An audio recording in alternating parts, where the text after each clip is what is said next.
Hey guys, welcome to another episode of T's Creative Ramblings, and today we're back with another episode in our Wargaming Thursday series. Now, just to confuse matters, within that Wargaming series, we're going to be diving in today back into the project which I started, I think it was 2 weeks ago, with the Urban Warfare Terrain. This series, for those who haven't watched the introduction video, is going to follow me building some sort of bombed out, destroyed, sort of ruined buildings that you might see in an urban setting. So more sort of your high rise, not really high rise, but you know, sort of 3 or 4 levels, accommodation, sort of blocks, flats, that sort of thing. And as I go through week by week, I'll be doing a different step in the process of building it, so that you guys can follow along and maybe get some tips to build your own terrain ultimately. So today I thought we would focus on texturing the buildings themselves. Going back, I've already, as I said, built the bases, and I've done the actual structures using corkboard. I think it's about 5-6 mil thick corkboard. And then what I've done, I pre-cut all the windows out and the doors and all that good stuff. I've used hot glue to stick the pieces together, and I've also put on, which we'll see in a minute when we go down to the workbench, I've also stuck in floor supports, which are just bamboo kebab skewers cut up into the lengths that I need and sort of distressed in places and stuck on, either using hot glue or any sort of contact adhesive really. So that's where I've got to, and today we're going to have a look at texturing those walls. So without further ado, let's jump down to the workbench. Okay, and welcome to the workbench. So first of all, I want to start off to show you this cork tile. As I say, it's pretty thin, but it's a nice flexible material, really good for working with, and really easy to distress with like a craft knife or even like a pen. Just get it in there, dig bits out, and I'll show you a little bit of that as we go through the project. I cut this, I basically drew on it first of all with a biro, drew my templates out, and then cut out the pieces. What I did was I cut these sort of at an angle across from top to bottom. So I had essentially one corner here and another corner here. And so when you turn it, you've essentially got 2 corners of a building.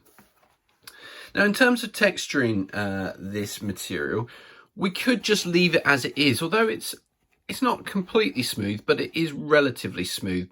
So that is one element that you might think, I don't think I'm going to keep it like that. I'd like to texture it. So what can we do to texture this material?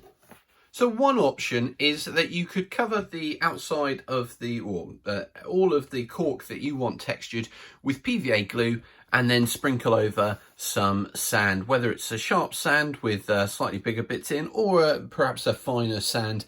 Either way, you could do that, and you could maybe be a bit clumpy about it, or patchy, I should say. Some areas maybe you'd sand, others you wouldn't, and that could give you a texture.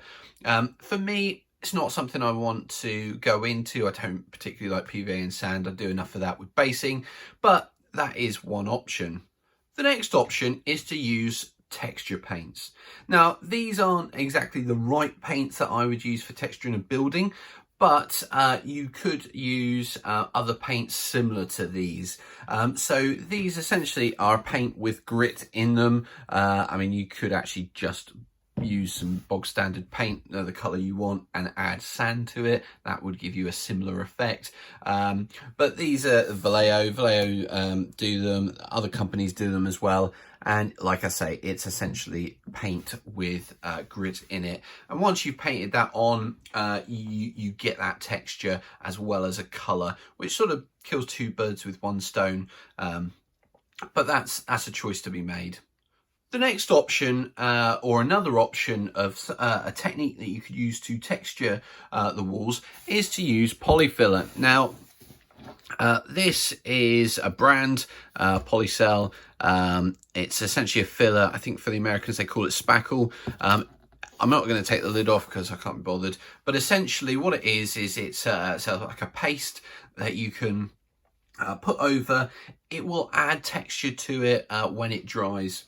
Now, one of the problems I could foresee, and it might be a problem, it might not, but when you put filler on and it dries, it will dry solid. Now, that might be beneficial because it might actually make the cork more rigid, and so it's not as flexible.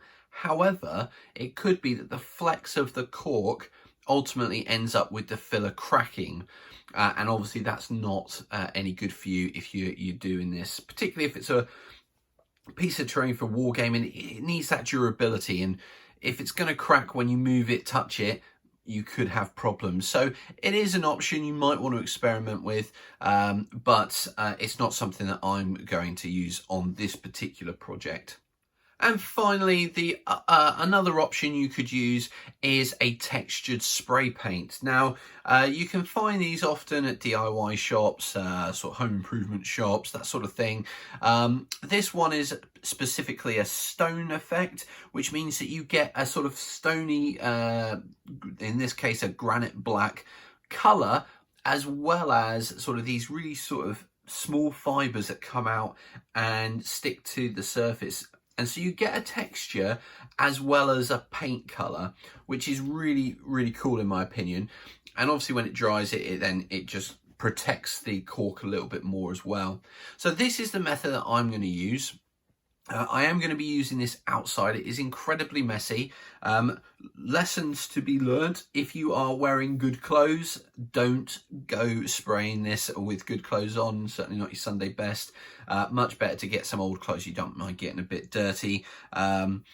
It's also probably worth wearing gloves, just because it can get on your skin and it can be quite tricky to get off.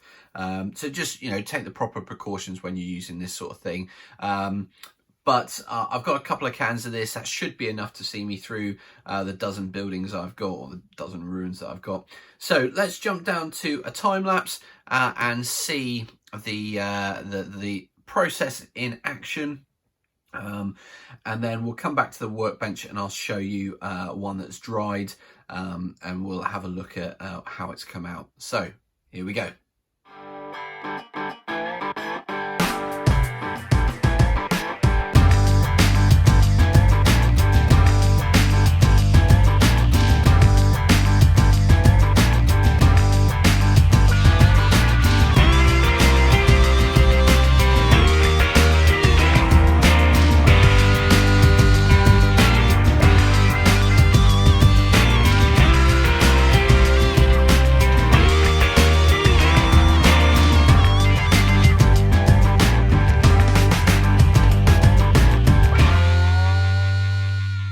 Welcome back to the workbench, guys. Hopefully you really enjoyed that short time lapse, seeing essentially the process. As I said, I do all my spraying outside, just it's safer that way. I also tried, when I'm doing terrain, I try to put it on a large bit of cardboard. I think that's just something out of some furniture packaging piece, but it keeps the area reasonably clean, stops any issues arising with any of the family, so that's quite worthwhile. Anyway, let's jump back to the building. So what you can see in front of me, or in front of you, is one of the buildings that I'd previously sprayed as a test piece. Now, I have put quite a few details onto this already, things like the steps, the balcony. I've even put some window lintels just below it. I think it's lintels or window ledges, but I put those on. I haven't put them on every building, and I'm sort of debating whether to go back and add them or whether just to leave them as if they are really badly damaged. And I'll have a think about that. But basically, in some of the chips and stuff that I've put into the cork, you can see as well. Now this texture came from a slightly different spray. It was a textured spray, but I think it was a lighter stone colour. Unfortunately, I didn't have any more of that, so I've used the darker stuff, which you would have seen on the camera. But generally speaking, I think it's come out really well. It gives a really nice look to the building, and it will give a nice undercoat essentially for the paint job that we'll do later. Now, as I discussed at the beginning of the video, you can see the supports for the floors that I've put in, and I'll be using those to support the various floorboards that I'm going to put in, which will be made out of card. And you can see some distressed ones up the top there as well. So I think generally speaking, it's looking really well, really good. In some areas, I haven't got as much coverage as other areas, but that's not a problem because again, this is, you know, we're thinking that these buildings have been in a war zone or are the war zone, and they naturally would be really beaten up, and you know, paint jobs, textures, all that sort of stuff. It would be not pristine. So that's what we want it looking like. So light coverage in certain areas, not a problem. So really pleased with how it's come out. I'm looking forward to the others drying, and then we can move on next week to start adding some additional details. Not quite sure what that's going to be yet. Might be the floorboards out of card. That's quite a big job, but it shouldn't take too long. But needless to say, I think the project is coming along nicely. So I hope you've enjoyed the video, guys. If you have, please hit that like button. Really appreciate all the support recently, particularly with last Thursday's video getting a huge amount of views, probably one of my most popular videos since I restarted the channel up about a year or two ago. I think about a year ago, maybe a year and a half. But really appreciate all the support and all the new subscribers. We are really moving towards my target quite rapidly at the moment, and I'm really pleased about that. So if you haven't already hit that subscribe button, do please consider it. It costs you absolutely nothing, but means the world to me. And until next time, guys, you take care, stay safe, and we'll see you soon.